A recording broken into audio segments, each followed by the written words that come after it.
Big breaking news చూస్తున్నాం. కేటీఆర్ హరీష్ రావు బామర్దులు ఇద్దరు జిహెచ్ఎంసీని focus చేసినట్టు తెలుస్తుంది. ప్రధానంగా టార్గెట్ మూసీగా భవిష్యత్ కార్యాచరణకు, భవిష్యత్తు ప్రణాళికలకు, వ్యూహాలకు ఇక కేటీఆర్ హరీష్ రావు తెరలేపినట్టు తెలుస్తోంది. ఓవైపు మూసీ బాధితులను పరామర్శిస్తూనే మూసీ ప్రాజెక్టును అడ్డుకునే ప్రయత్నం చేస్తున్నట్టు తెలుస్తుంది.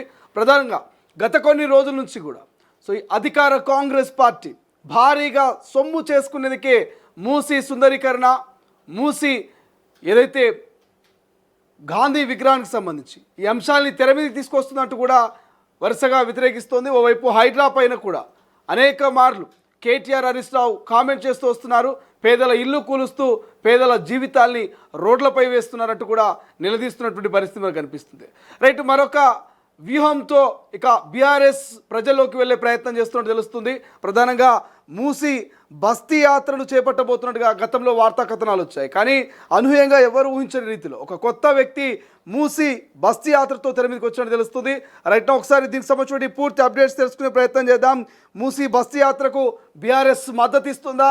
అసలు మూసీ బస్తీ యాత్ర లక్ష్యం ఏంటి? అసలు ఏం చేయబోతుంది? ఎవరెవరు దీంట్లో పాల్గొనబోతున్నారు అనేది మా ప్రతినిధి సురేష్ ప్రస్తుతం ఫోన్ లైన్లో అందుబాటులో ఉన్నారు. సురేష్, మూసీ బస్తీ యాత్రకు సంబంధించి అప్డేట్స్ ఏంటి?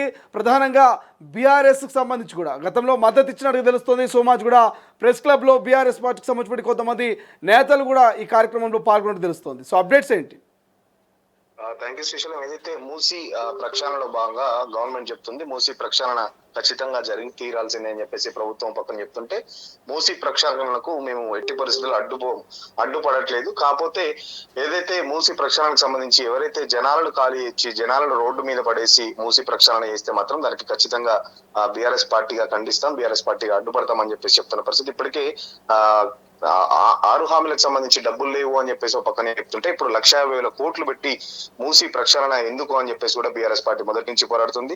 నిన్నటికి కూడా సమాజ్ కూడా ప్రెస్ క్లబ్ లో బీఆర్ఎస్ ఆధ్వర్యంలో ఏదైతే వామపక్షాలు కానీ లేకపోతే అన్ని కుల సంఘాలకు సంబంధించి కూడా మేధావులతో కూడా ఒక రౌండ్ టేబుల్ సమావేశం అయితే నిర్వహించింది. సో దాంట్లోని భాగంగా ఈ బస్తీ యాత్ర కూడా ఏర్పాటు చేశారు. సో గోసుల శ్రీనివాస్ యాదవ్ అని దానికి చైర్మన్ గా కూడా ఎన్నుకొని తెలంగాణ బస్తీ జాయింట్ యాక్షన్ కమిటీ అని ఒక జేఏసీ కూడా ఫామ్ చేసుకొని ఏదైతే మూసి పరివాహక ప్రాంతాల్లో ఉన్న బస్తీలన్నీ సంబంధించి ఎక్కడెక్కడైతే ఆ బస్తీలు ఎఫెక్ట్ అవుతున్నాయో, ఇప్పటికే చాదర్ఘట్ ఏరియాలో చాలా వరకు చాదర్ఘట్ ఏరియాలో ఇప్పటివరకే కొన్ని ఖాళీలు చేసి వాళ్ళకు డబుల్ బెడ్రూమ్ కూడా అలాట్ చేసిన పరిస్థితి తెలిసిందే. సో ఇలా వేరే బస్తీలకు జోలికి రాకుండా బస్తీలంతా ఏకమవ్వాలని చెప్పేసి, హైదరాబాద్ అంటే కేవలం హైటెక్ సిటీ కాదు, హైదరాబాద్ పరిసర ప్రాంతాల్లో దాదాపు 3,000 బస్తీలు ఉంటాయి. ఆ 3,000 బస్తీలకు సంబంధించి కొన్ని లక్షల మంది జీవనం కొనసాగిస్తున్నారు. రెక్కాడితే గానీ డొక్కాడని పరిస్థితి ఉంటది. ఈ బస్తీలో రోజువారీ కూలీ చేసుకొని ఏదో చిన్న ఇల్లు కూడా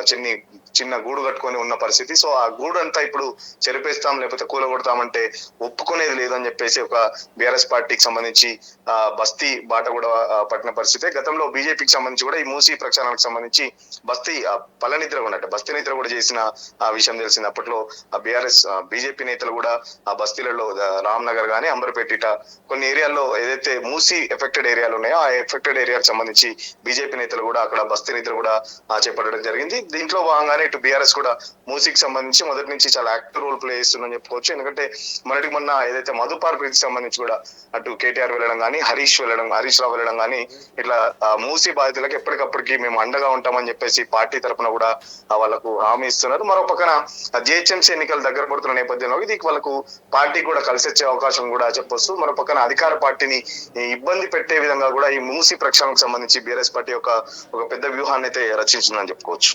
right, thank you Suresh, thank you for update. ఇది ఓవరాల్గా మూసీ బస్తీ యాత్రకు సంబంధించినటువంటి అప్డేట్స్ అయితే మనం చూస్తా ఉన్నాం. మూసీ బస్తీ యాత్రకు సంబంధించి ఇక ప్రతిపక్షమైనటువంటి బీఆర్ఎస్ మద్దతు తెలుపుతోంది. మద్దతుతోనే మరి మూసీ బస్తీ యాత్రకు సంబంధించినటువంటి ఒక జాయింట్ యాక్షన్ ఏర్పడింది. సో జాయింట్ యాక్షన్ కమిటీ ఏర్పడి ఆ కమిటీలో భాగంగా మూసీ నది పరివాహక ప్రాంతంలో ఎవరైతే పేదలు ఇల్లు కోల్పోయారో, హైడ్రా ఉక్కుపాదం మోపిందో వాళ్ళందరికీ మేము అండగా ఉంటాం.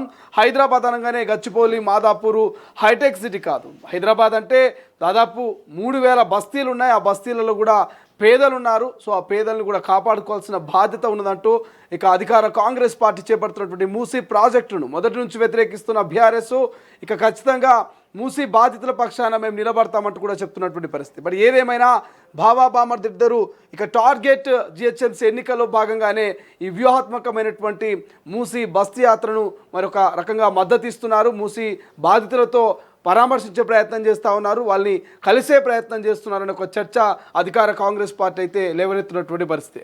సో చూద్దాం ఈ మూసీ బస్తీ యాత్ర ఎంతవరకు మరి ప్రతిపక్ష నేతలకు కలిసి వస్తుంది. గతంలో మూసీ బస్తీ నిద్ర కూడా బీజేపీ చేసినటువంటి పరిస్థితి మనం చూస్తాం. ఒకరోజు పాటు మూసీ బస్తీలో ఆ మూసీ నది పరివాహక ప్రాంతంలో కేంద్ర మంత్రి కిషన్ రెడ్డి లాంటి వాళ్ళు నిద్ర చేసినటువంటి సందర్భాలు కూడా మనం చూసాం. కాబట్టి మరి ఎంత మేరకు ఈ మూసీ బస్తీ యాత్ర మరి జిహెచ్ఎంసీ ఎన్నికల్లో వర్కౌట్ కాబోతుంది, మూసీ బాధితులకు ఈ బస్తీ యాత్ర ఎంతవరకు న్యాయం చేయబోతుంది, ఈ మూసీ బస్తీ యాత్ర ఎంతవరకు అధికార కాంగ్రెస్ పార్టీ చేపడుతున్నటువంటి మూసీ ప్రాజెక్టును ఆపబోతుంది అనేది.